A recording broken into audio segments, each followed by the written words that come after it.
আমি মহাখালী তিনটি আদর্শ উচ্চ বালিকা বিদ্যালয়ে ৮ম শ্রেণীতে পড়ি।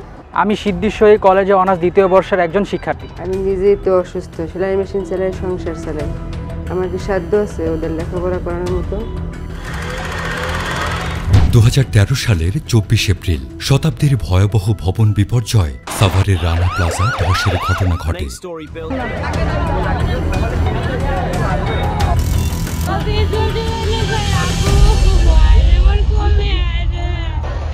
পূর্ব নির্ধারিত মেরিল প্রথম আলো পুরস্কার অনুষ্ঠানটিকে পরিণত করা হয় রানা প্লাজায় ক্ষতিগ্রস্তদের সহায়তার জন্য তহবিল সংগ্রহের অনুষ্ঠানে।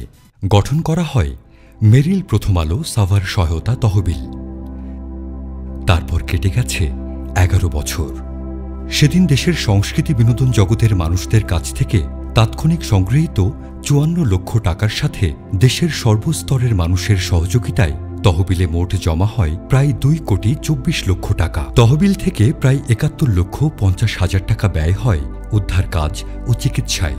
ক্ষতিগ্রস্ত 101 জনের পুনর্বাসনে মোট 1,50,00,000 টাকা সহযোগিতা প্রদান করা হয়েছে। এর মধ্যে 100 জনকে 1 লক্ষ টাকা করে এবং একজনকে 50,000 টাকা দেয়া হয়েছে।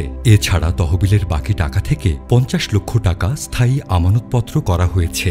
এই আমানত থেকে নিহত ও আহত পোশাক শ্রমিক ও কর্মচারীর পরিবারের 20 সন্তানকে শিক্ষাবৃত্তি দিচ্ছে প্রথম আলো ট্রাস্ট। বৃত্তিপ্রাপ্তদের কেউ আজ সরকারি চাকরি করছে।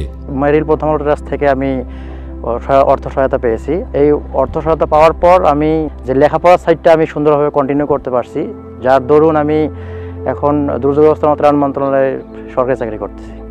আমাদের গল্পের শুরুর 2 শিশু তাদেরই অংশ।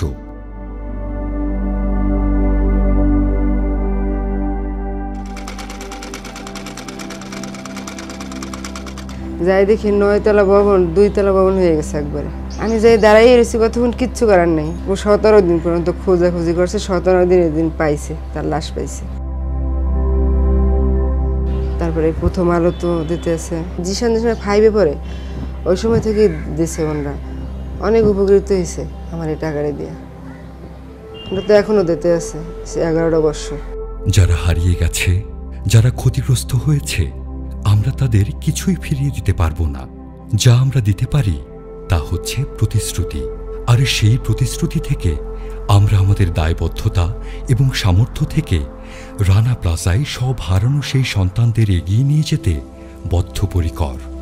মেরিল প্রথম আলো সাভার সহায়তা তহবিল এবং প্রথম আলো ট্রাস্ট এই সহযোগিতা চালিয়ে যাবে ততদিন যতদিন শেষ শিশুটি লেখাপড়া করবে।